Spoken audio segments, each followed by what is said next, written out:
पति, पत्नी और नौकरानी। शीतल और अभिमन्यु की शादी को 5 साल हो चुके थे, लेकिन अभी तक उनका कोई बच्चा नहीं हुआ था। इसकी वजह से शीतल और अभिमन्यु परेशान रहते थे, लेकिन उन दोनों से ज्यादा परेशान थी शीतल की सास, यानी अभिमन्यु की माँ जानकी देवी। जानकी देवी चाहती थी कि जल्दी से जल्दी उनकी गोद में पोता या पोती आ जाए, और इसीलिए वो अपनी बहू शीतल को लेकर एक दिन हॉस्पिटल पहुंची। डॉक्टर मैडम, जरा ठीक से चेक करके बताइए ना, कई बड़े बड़े डॉक्टर को दिखाया है, लेकिन मेरी बहू माँ ही नहीं बन पाती। मैंने शीतल को बहुत अच्छे से चेकअप किया है।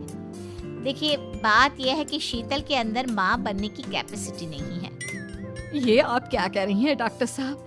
कोई तो इलाज होगा ना, कोई दवाई दे दीजिए।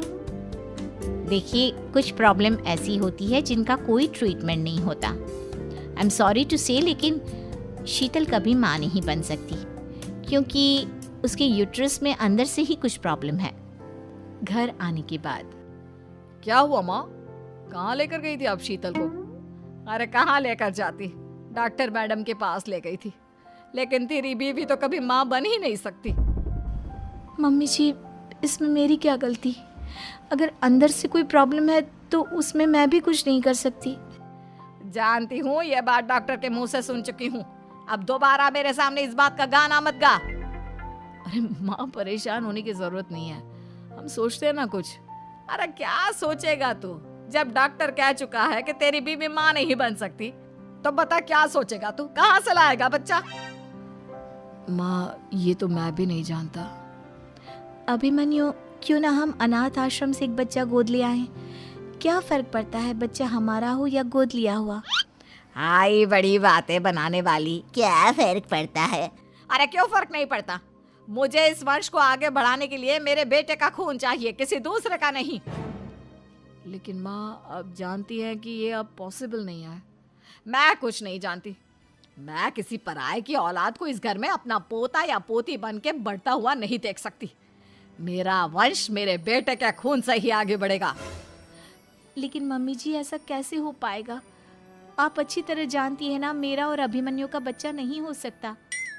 तो मैं अपने बेटे की दूसरी शादी करवाऊंगी और अपनी दूसरी बीवी से यह मुझे बच्चा पैदा करके देगा।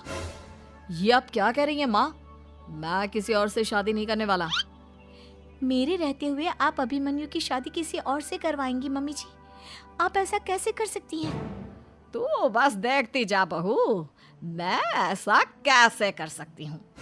कुछ दिनों के बाद, अभिमन्यु, मैंने तेरे लिए लड़की ढूंढ ली है। माँ, मैं आपको कितनी बार समझाऊं, मुझे किसी से शादी नहीं करनी है। पहले मेरी बात सुन।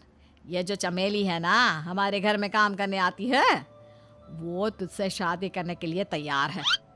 मम्मी जी, आप अभिमन्यु की शादी एक नौकरानी के साथ करवाएंगी? वो इसलिए क्योंकि चमेली दिखने में बहुत खूबसूरत है, बच्चा भी सुंदर ही होगा।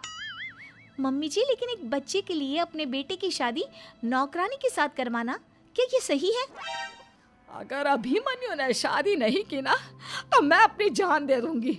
अब देख लो, अगर तुम्हें अपनी माँ की जान प्यारी है तो तुम्हें इस नौकरानी के साथ शादी करनी ही होगी।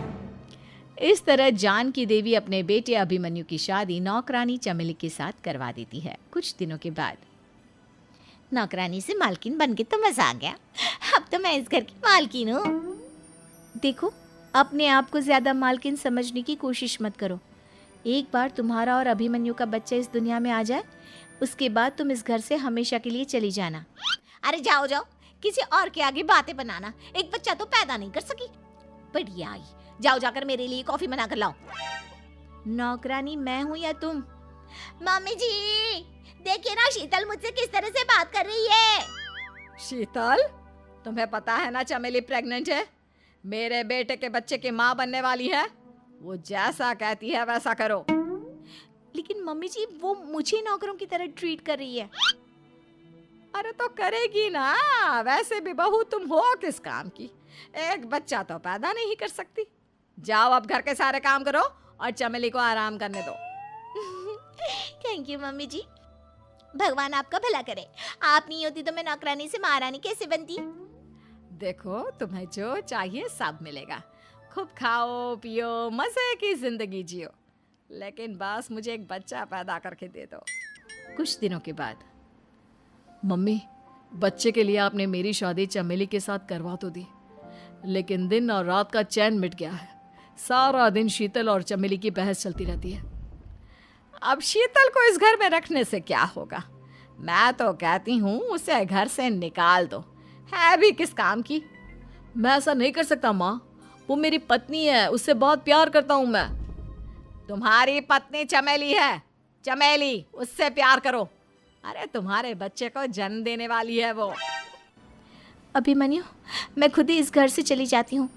वैसे भी अपने ही घर में नौकरों की तरह रहकर परेशान हो चुकी हूँ। घर की नौकरानी मेरे ऊपर हुक्म चलाती है, वो तुम्हारी पत्नी बन चुकी है।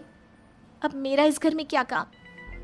अभिमन्यु के बार बार रोकने पर भी शीतल उस घर से चली जाती है। कुछ दिनों के बाद चमेली एक बच्चे को जन्म देती है। भगवान ने मेरी सुन ली, मेरे बेटे का घर भर गया, उसका अपना बच्चा इस दुनिया में आ गया। मम्मी जी, बच्चे को हाथ लगाने से पहले मेरी एक शर्त तो सुन लो। तुम कहना क्या चाहती हो चमेली?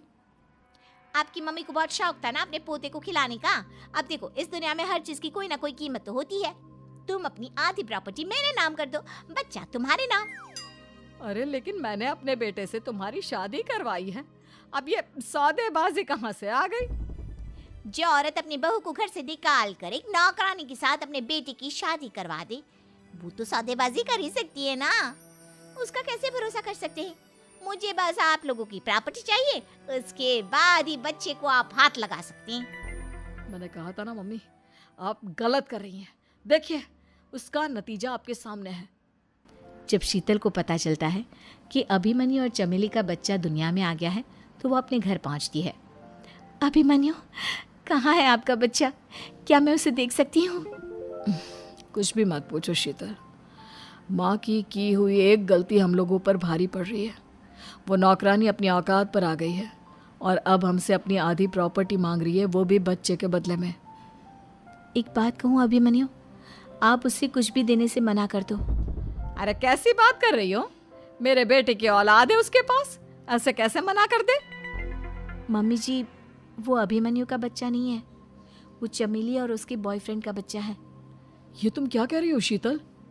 ये देखिए वीडियो, चमेली और उसका बॉयफ्रेंड आपस में बातें कर रहे हैं कि उन दोनों ने मिलकर आपको बेवकूफ़ बनाया है और अब इस बच्चे के बदले आपसे प्रॉपर्टी भी हड़प लेंगे। हे भगवान, ये मुझसे क्या हो गया? ना तो बच्चा मिला और अपने बेटे की नौकरानी के साथ शादी करवा दी सो अलग। अब क्या होगा? मुझे माफ़ कर दो शीतल, मेरी वजह से तुम्हें बहुत तकलीफ हुई है। अभिमन्यु, मैंने कहा ना, उस नौकरानी को उसके बच्चे सहित इस घर से बाहर निकाल दो। लगता है मेरे अभिमन्यु का बाप बनने का सपना अधूरा ही रह जाएगा। अभिमन्यु, अपनी मम्मी से कहो कि परेशान ना हो।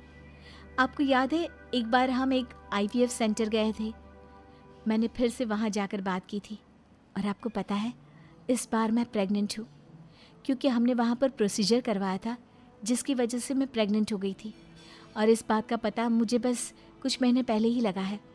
हमारा बच्चा इस दुनिया में आने वाला है अभिमन्यु। मुझे माफ़ कर दो शीतल बहू, मुझसे बहुत बड़ी गलती हो गई। कोई बात नहीं माँ, लेकिन अब हमें उस धोखेबाज नौकरानी को इस घर से बाहर निकालना है और इस घर की मालकिन को वापस घर लाना है, वो भी अपने बच्चे के साथ।